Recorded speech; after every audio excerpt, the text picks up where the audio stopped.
Capturing basically means how are you attracting leads or potential customers to your website, social media, whatever the case, right?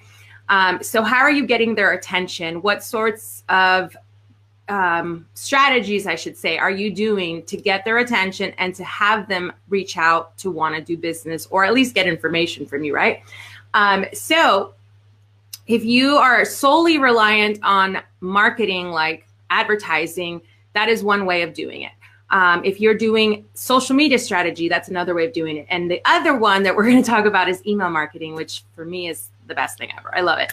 And yeah, so if you haven't already thought about using email in your business, I recommend you do that as soon as you can, because I started with email marketing probably 8 years ago. I realized that email marketing was just a bigger opportunity to captivate my leads. It was a bigger opportunity to really establish trust and a relationship moving forward, so that these leads that were coming in are getting to know me. They were getting information, educational stuff from me.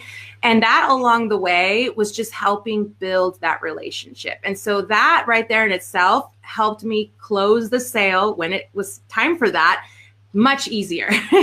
And so this could be pretty relatable now with social media. People that are building those relationships on those platforms is kind of the same thing, you know, but it's in a different funnel. So with email marketing, you're doing all of this via email, just on a day-to-day.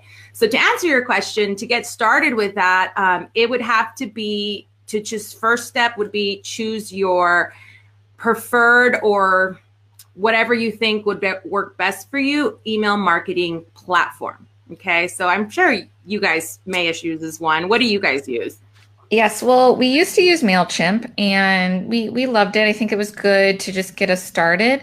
But we moved over to HubSpot because I needed something really integrated with CRM and marketing platforms and creating landing pages and things like that. So the CRM part of HubSpot is free too, by the way, guys, if you ever wanted to check that out. And so it's just a great way of having all of your leads that come in that like fill out any kind of form. So for example, I sent you guys the link for our flower care guide. And when you download that, you got to just give us a little bit of information. Some of you guys are already customers and that's great, but some of you guys are not. So now we have information and we can, like you said, build that trust, build that relationship, keep on giving you some really great high quality content, and then just help you along that sales funnel and answer those questions and be connected with you. Without that and without doing the email piece of it, we wouldn't even have any of that. So I love HubSpot, but MailChimp is a good kind of email service provider as well. Yeah, I think MailChimp is kind of a really good starting point, especially for those of you that don't have a list, which in most cases is a lot of, florists. They're just starting out. They don't build this list. And so for me, I have an education list. So a bunch of floral designers are on it. And I also have a brides list.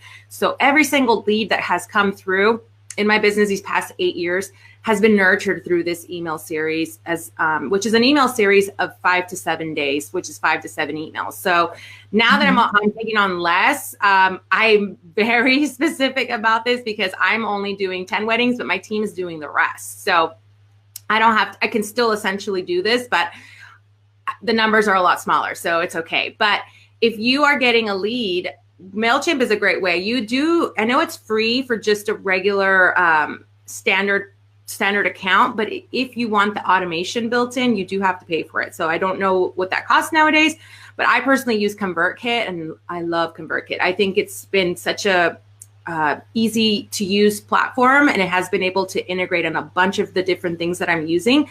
So once you get that set up, like you were saying, a landing page is what's required. So, or an opt-in form, I should say. So on your website, there's two ways of doing this, and this is my preferred method. I'm a HoneyBook user, and so I have my HoneyBook contact form embedded into my website. And so the moment that somebody fills out that form, not only does it funnel all of that information over to HoneyBook, which is my CRM system, but it also triggers it in ConvertKit to add that person to my bride lead list. Okay. And once that lead list gets triggered, it starts my automated email series. Okay. So they get the emails back to back for 5 days, and it's just sending all the information I want them to get so that I can establish who I am and what I'm there to do, and that relationship as well. And so that, in the long scheme of things, has proven to be such a great tool for me to be able to get up front without having so many price choppers all the time and not really understand my value and all of that good stuff. So it's been very helpful. So I would say get an opt-in page through HoneyBook if you have it. Do it that way. The other way is just to have an opt-in form on your website. And so I do both. I have an opt-in for a design guide, and I have my HoneyBook one. So if someone goes on my website and they want the design guide, they just download it, and they probably don't want to do business with me. They'll just download it, or maybe they'll contact me. But if you wanted to do it that way, you can have an opt-in form just on the sidebar of your blog, or even just on the contact page, and they'll opt in for some sort of a freebie. In your case, it was, you said the care guide, right? It was that, and you had a few others too. But it could be virtually anything that you find would be valuable for a potential lead who's trying to do business with you. And so once they download that, that gives them permission, or gives you permission, to use their email address so that you can further email them and send them whatever it is you need to do. So that's just step one. Yeah. And that step one, though, is so huge in getting that together. And I think it seems a little daunting, especially if you haven't done that before and you're like, oh gosh, now I have to create content. But I think if you guys start thinking about some of the common question that you guys are always answering, or things that the brides always want help with, and you create something just really pretty and beautiful and on brand, and just make that your piece of content that you provide. And I like to call it gated content too. You know, you put it behind something, so that way they got to give a little bit of something to get that piece of content. I think that works really well. And then it doesn't seem so overwhelming. You just focus on, okay, what do I want to help them with? Or what do I want to answer? Create that.